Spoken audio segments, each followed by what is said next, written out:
The snow had been falling all morning, blanketing the quiet suburban neighborhood in a thick, pristine layer. The street was mostly silent, except for the soft crunch of boots against fresh powder and the occasional bark of a dog in the distance. James Carter, a tall black man in his mid-30s, stood in his front yard, bundled up in a thick winter coat, gloves, and a knit cap. His 6-year-old daughter, Maya, was right beside him, her tiny hands buried in fluffy pink mittens as she struggled to roll a large ball of snow. "Push with your legs, baby girl," James chuckled, stepping in to help. Maya giggled. "It's so heavy, Daddy?" "That just means we're doing it right," he said, winking at her. Together, they maneuvered the growing snowball into place, setting the foundation for what they hoped would be the biggest snowman on the block. Maya clapped her hands excitedly, her dark curls bouncing beneath her fuzzy hat. "Now he needs a belly," she declared. James smiled, watching his daughter's joy. Moments like these were what he lived for. Simple, precious, and filled with laughter. He reached for another handful of snow, molding it between his gloved palms before helping Maya shape the second part of their creation. Across the street, inside a house with an immaculately shoveled driveway, Karen Wilkins sipped her coffee and peered through the curtains of her front window. Her lips pressed into a thin line as she watched the man and his daughter. Something about the scene unsettled her, though she couldn't quite put her finger on why. They weren't causing any trouble. They weren't loud. And yet, a feeling of unease crawled up her spine. She set her coffee cup down on the windowsill and reached for her phone. The longer she watched, the more convinced she became that something wasn't right. This wasn't a neighborhood where strangers built snowmen. Everyone knew everyone, and she didn't recognize this man. 911, what's your emergency? Karen lowered her voice as if someone might overhear. Yes, I'd like to report a suspicious person outside. The dispatcher's tone remained calm. Can you describe the person? He's a tall black man, she said quickly, her eyes flicking back to James, who was now lifting Maya so she could place a scarf around the snowman's neck. I don't know what he's doing out there, but it doesn't look right. He's been standing around for a while now. The dispatcher hesitated. Ma'am, is he committing a crime? Karen bristled at the question. I don't know, but I think someone should check it out before something happens.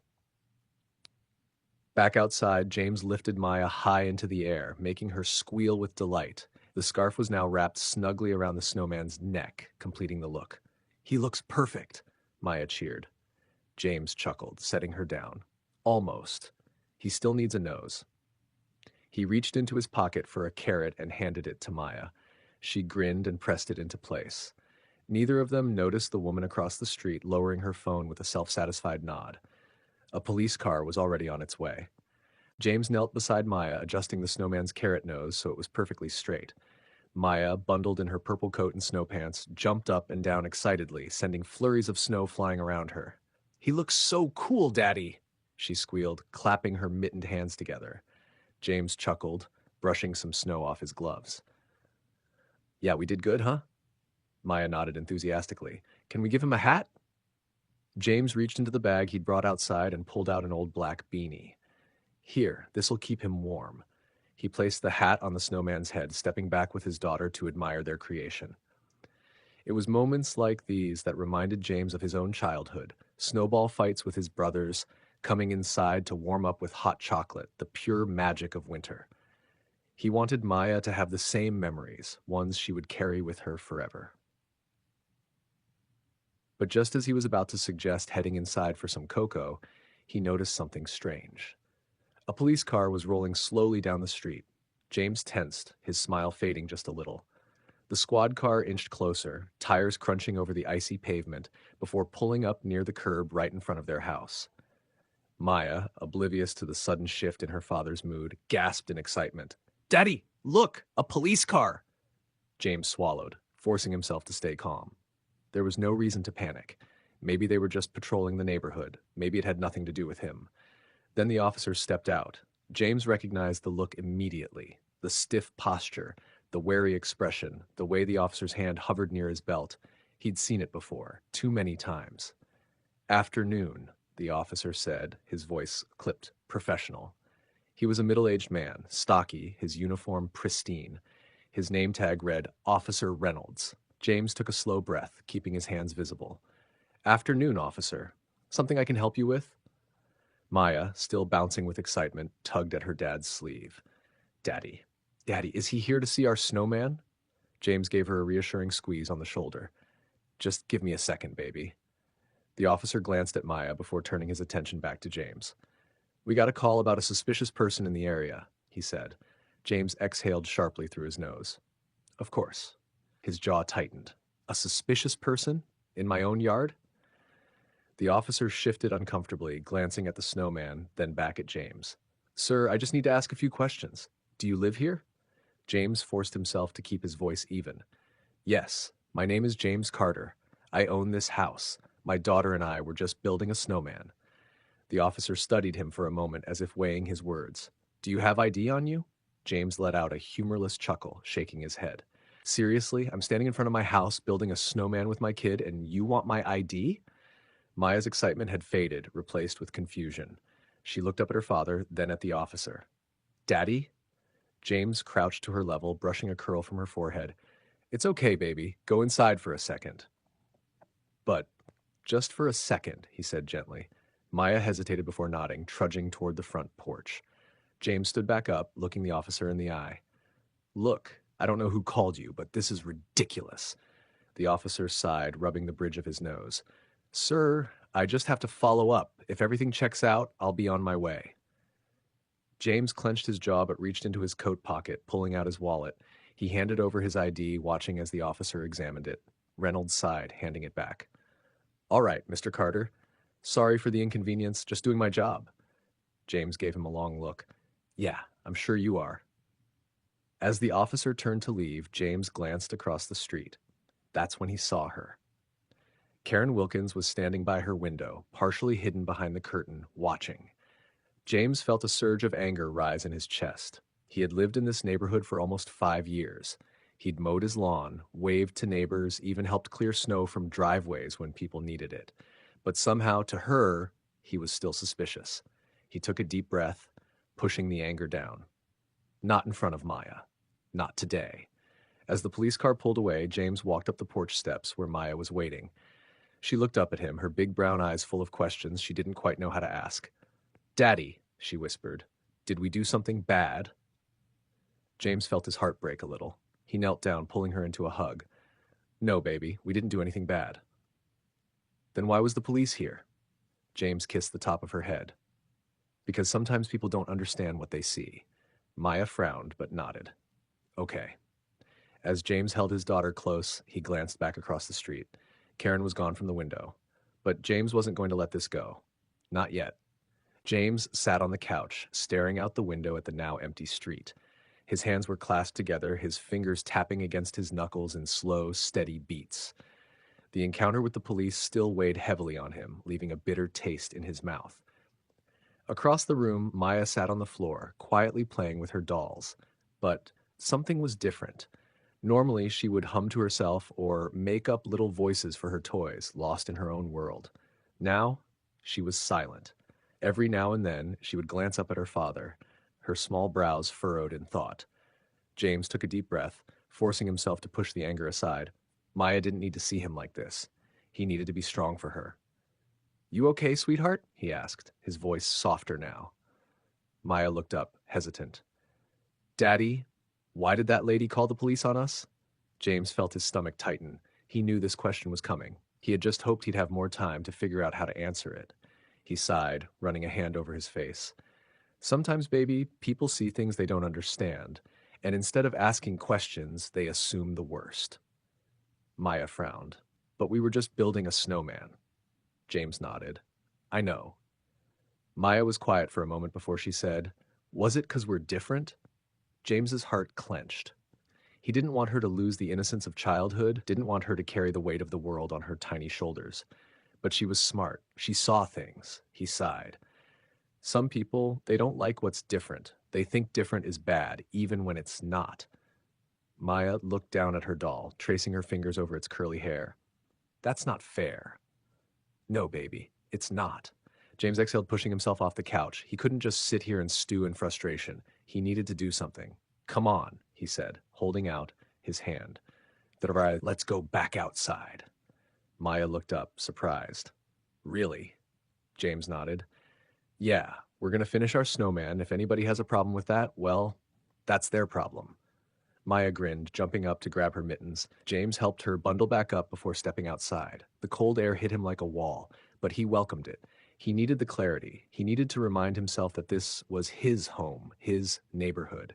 They walked back to their snowman, which still stood proudly in the front yard. James reached down, scooping up a handful of snow. I think he needs arms. What do you think? Maya giggled. Yeah, we need sticks. She ran toward the edge of the yard, searching for fallen branches. James followed her, helping her gather a couple of sturdy ones. As they returned to their snowman, he felt it again, the prickling sensation of being watched. He turned his head slowly, his gaze landing on the house across the street. The curtain moved ever so slightly. Karen was watching. James let out a slow breath, his jaw tightening. He wasn't about to let this woman intimidate him. Not today? Daddy? Maya called, holding up a stick. James turned back to her, forcing a smile. That one looks perfect, baby. Together they planted the arms into the snowman's sides. Maya stepped back, admiring their work. He looks so happy, she said, beaming. James glanced at their snowman, and despite everything, he smiled. Yeah, he really does. Just then, a voice called out from down the street. Hey, James. James turned to see his neighbor, Mr. Lopez, walking over with his teenage son, David. Hey, how's it going? James greeted, his tone relaxed but cautious. Mr. Lopez smiled, nodding toward the snowman. Looks like you two have been busy. Maya grinned. We made him all by ourselves, David chuckled. Looks awesome, kiddo. Mr. Lopez's expression shifted slightly, and James could see it in his eyes. He had heard what happened. Listen, man, Lopez said, lowering his voice. I saw the cop car earlier. Everything okay? James exhaled, glancing toward Karen's house. Yeah, just a misunderstanding. Lopez followed his gaze and sighed. Karen? Karen? James nodded. Lopez shook his head. Man, I'm sorry. That woman, she's got problems. James shrugged. It is what it is. Lopez gave him a sympathetic look before clapping him on the shoulder. Well, just so you know, you've got neighbors who got your back. James met his gaze, feeling a warmth spread through his chest. Appreciate that, man. Maya tugged on his sleeve. Daddy, can we make a little snowman next to this one? Like a baby snowman? James laughed. Yeah, baby. Let's do it. As they got to work, James felt the tension in his chest ease. He wasn't alone in this, and he wasn't going to let one woman's ignorance steal this moment from him and his daughter. From across the street, the curtain in Karen's window twitched again. James didn't even bother looking. She could watch all she wanted. He wasn't going anywhere. James woke up the next morning to the sound of Maya's laughter drifting up from the living room. It was the kind of sound that made everything feel right, even after the events of the day before. He sat up in bed, rubbing the sleep from his eyes as the smell of cinnamon and syrup filled the air. Sliding out from under the blankets, he padded down the hallway, stopping at the top of the stairs to take in the scene below. Maya was seated at the kitchen table, swinging her legs happily as she dug into a plate of waffles. Sitting across from her was his younger sister, Tasha, who had apparently let herself in as usual. She glanced up from her coffee and smirked when she saw him standing there. About time, sleepyhead, she teased. James chuckled, making his way down the stairs. Didn't know I was expecting company. Tasha shrugged. Figured you could use a little sisterly backup. James raised an eyebrow as he poured himself some coffee. Backup? Tasha shot him a knowing look. I heard about what happened. James sighed, leaning against the counter. He should have known word would spread. Their neighborhood wasn't that big, and people talked. Maya, still happily chewing on her waffles, looked between them. Auntie Tasha, did you see our snowman? Tasha grinned. I sure did, baby girl. He looks amazing. Maya beamed, shoving another bite into her mouth. Tasha's smile faded as she turned back to James. So what are you going to do about her? James took a sip of coffee, exhaling slowly. I don't know, Tasha scoffed. You do know. You're just trying to be nice about it.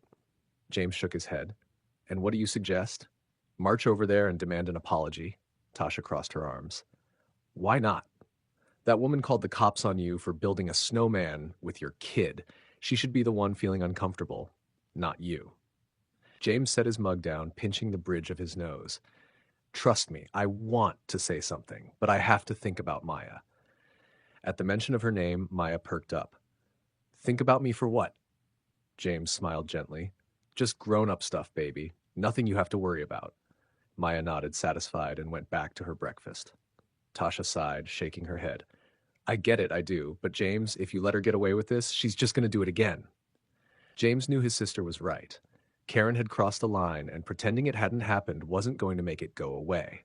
A knock at the door interrupted his thoughts. Tasha shot him a look. You expecting someone? James frowned. No. He walked to the door, glancing through the peephole. His stomach tightened. Karen. For a moment he considered ignoring it. Let her be the one to sit with discomfort. But Maya had already noticed. Daddy, who is it? She asked, hopping down from her chair. James sighed, unlocking the door and pulling it open. Karen stood there, wrapped in a beige coat, her hands buried deep in the pockets. She looked nervous, shifting on her feet as her eyes flicked up to meet his. Good morning, she said hesitantly. James folded his arms. Morning. Karen swallowed. I wanted to. She glanced past him, seeing Tasha sitting at the kitchen table with a less than friendly expression. Karen quickly looked back at James. I just wanted to apologize. James stared at her, waiting. Karen cleared her throat. I shouldn't have called the police yesterday. It was a misunderstanding. James exhaled slowly, keeping his voice steady. A misunderstanding? Karen nodded quickly. Yes, she hesitated, as if choosing her words carefully. I didn't recognize you, and I saw a man outside, and I panicked. James clenched his jaw. You panicked. Karen winced. I know how it sounds. Do you? Her gaze dropped to the ground. I do now. Tasha scoffed from inside. Oh, so she gets it now. That makes everything better. James shot his sister a look, then turned back to Karen. Let me ask you something, he said, his voice calm but firm. Did you ever once stop to think before calling the police? Did you ever consider just walking over and saying hello? Asking if we were new here? Anything besides treating me like a threat in my own front yard?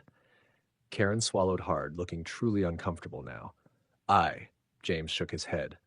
That's the problem. You didn't think. And because of that, I had to explain to my 6-year-old daughter why a police officer was questioning her father over a snowman. Karen's eyes flickered toward Maya, who was now standing beside Tasha, listening. Maya stared at her. Are you the lady who called the police? Karen hesitated before nodding. Maya tilted her head. But we weren't doing anything bad. Karen's face crumpled slightly, and for the first time, James saw real guilt there. I know, she whispered. And I'm sorry. Silence stretched between them. James sighed, rubbing the back of his neck. Look, I don't know what you expect from me. You can apologize, but that doesn't erase what happened. Karen nodded slowly. I understand. James studied her for a moment, then finally said, just do better. Karen nodded again, looking down at the ground before turning to leave. As the door shut behind her, Tasha shook her head. That's it? You're just going to let her walk away? James exhaled, glancing down at Maya. She's not the first person like that, Tash, and she won't be the last.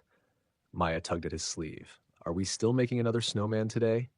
James smiled down at her. Yeah, baby, we are. Because no matter what happened, he refused to let someone like Karen steal their joy. James stepped outside with Maya, the crisp winter air nipping at his skin. The previous day's events still lingered in his mind, but he refused to let them cloud the moment.